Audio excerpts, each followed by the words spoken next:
Raise your hand if you have ever invented something. So I have an idea. That's not a lot of hands. There's maybe a couple of hundred people in this room, but that's not a lot of hands. I have an idea that I want to run by you. Let's consider that invention is the completion of this sentence. What if I just? Let me explain what I mean. Imagine you're watching a movie about the times of Julius Caesar, and there's warring tribes, and they're trying to kill each other, and they're using swords and shields and catapults and throwing stones at each other. And you look at it and think, why don't they just use guns? Why don't they just use a gun? Or let's say you're reading about the bubonic plague from the 1300s. It devastated Europe. It's one of the greatest catastrophes in human history. Tore families apart. And you're reading about it and you're thinking, why don't they just use antibiotics? Why don't they just? Or even think about the last 100 years. Even 100 years ago, the problems we had. And just think to yourself, well, why don't they just use email or satellites or cell phones or 3D printers or any of 1,000 of other inventions that have been around that have changed the world in the last 100 years? Why don't they just? It's a very simple question, but it's a very difficult answer.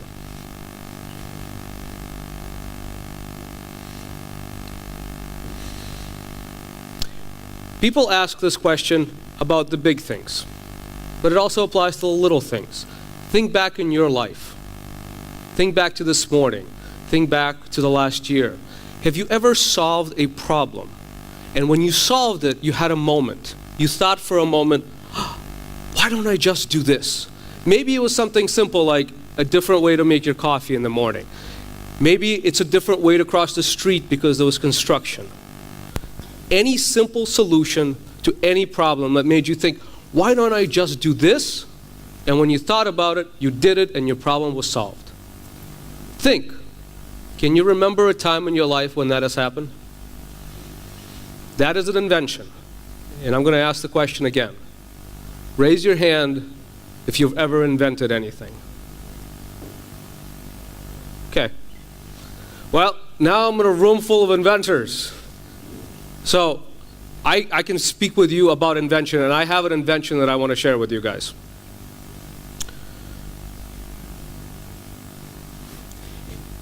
Let's think of the problems that we have in society today. Okay? Let's think of global warming. Why don't I just global warming? Why don't I just urban congestion? How do you fix urban congestion? Cancer. How do you fix cancer? The big questions of today, and there's many, many of them. How do we start answering these questions? For example, urban congestion, why don't I just what? It's a deep question. It's a philosophical question. It's a psychological question. So, before I started making companies, and this is my 4th company, I wanted to be a psychologist. I even have a degree in psychology. So that means 2 basic things. 1, I can charge you money for listening to you talk. 2, I know a lot and mostly useless things about how the human mind works. In psychology, there is this concept of systematic desensitization. Basically, it is the idea that if something scares you or gives you anxiety, by slowly exposing you to things around that and making you comfortable with them, I can make you get rid of your fear. For example, let's say you're afraid of snakes. Okay? So, to get you comfortable with snakes, first I might show you a photograph of a snake and make you comfortable with looking at that photograph. Then I might show you a video of a snake and make you comfortable with looking at that video of a snake. Then I might give you a snake locked in a box, have you hold the box, and make you comfortable with holding that box with a snake. Then I might let the snake on the floor far from you in a room, and I'll let it crawl around, and I'll make you comfortable with looking at a snake crawling around on the floor, far from you. Then I will let the snake come closer to you, and I'll make you comfortable with that.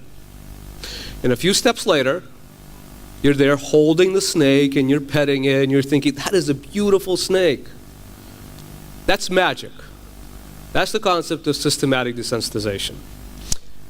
There's another concept in educational psychology called mastery learning. It is the idea that to move on to a more advanced topic in order to really learn something, you have to understand it 100%. So for example, let's say you want to run a mile in 5 minutes. Okay?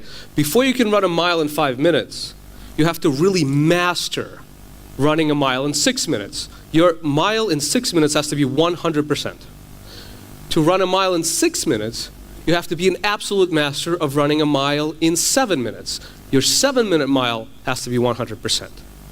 To get to the 7-minute mile, your 8-minute mile has to be 100%. It makes sense, right? That's how you get better and better and better. Well, that's not how reality works, right? It makes sense to us academically, but in education and in reality, it's not that at all. In reality, it's something I call good enough learning. If you get to 80% understanding, you're considered ready to move on. Think of a test you've taken in school. If you get 80% of the questions right, that's a really good grade. You move on. You learn algebra, now you can go on to calculus. Okay? But let's look at that 80% a different way. Let's say you're building a house, and you pour your foundation until it's 80% ready. Then you put up your frame until it's 80% ready.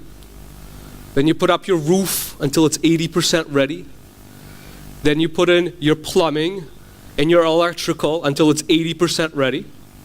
And when 80% of your walls are installed, you and your family move in. Now, what do you think will happen?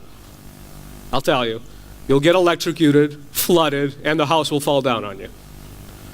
80% is not good enough, right? And the house is far less important than your life view and who you are as a person. So why is it that 100% needs to be for a house, but you can get away with your life with 80%? Weird, right? So that is the concept of mastery learning. Now, since this talk is about invention, I want to share with you what I think we can do with combining these two things. Now, most inventions are just combinations of things anyway.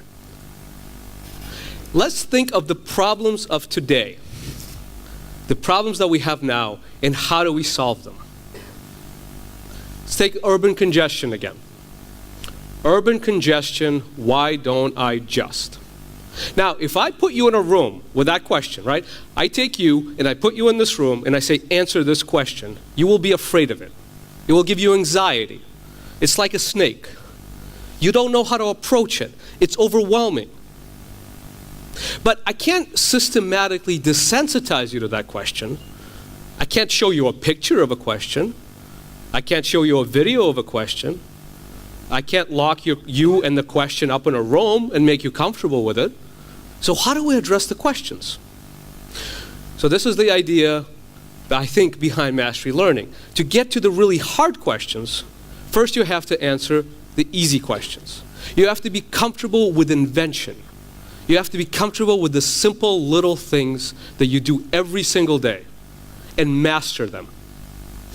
So if you'll allow me, I think we should do a little exercise right now. There's a lot of chairs here, and they don't look very comfortable. I'm sorry, I was just sitting in one for a while. It's not a very comfortable chair. Sorry to the organizers.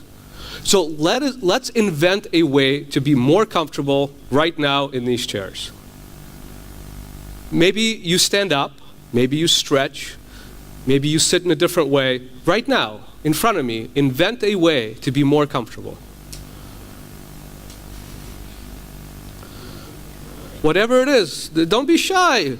It can be wrong, it can be right, but do it.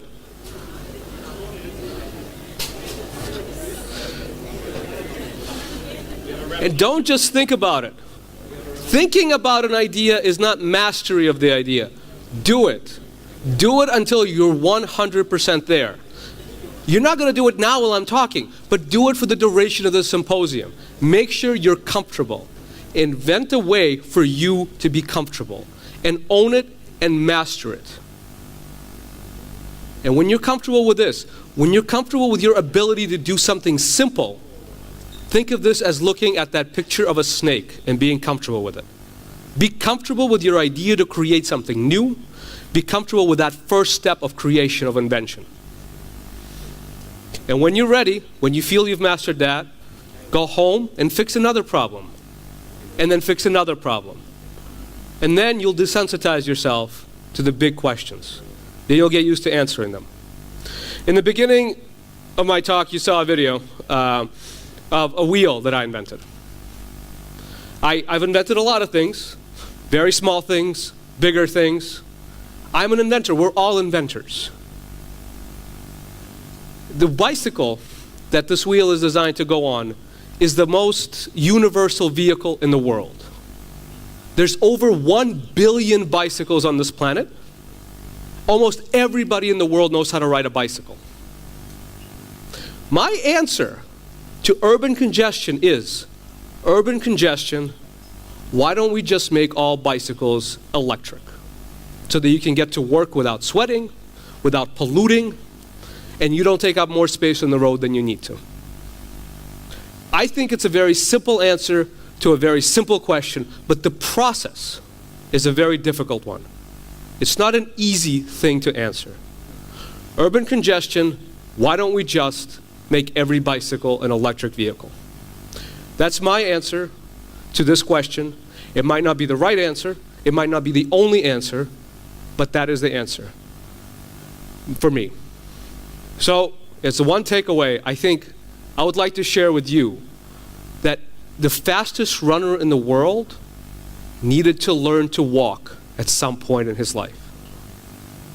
Thank you.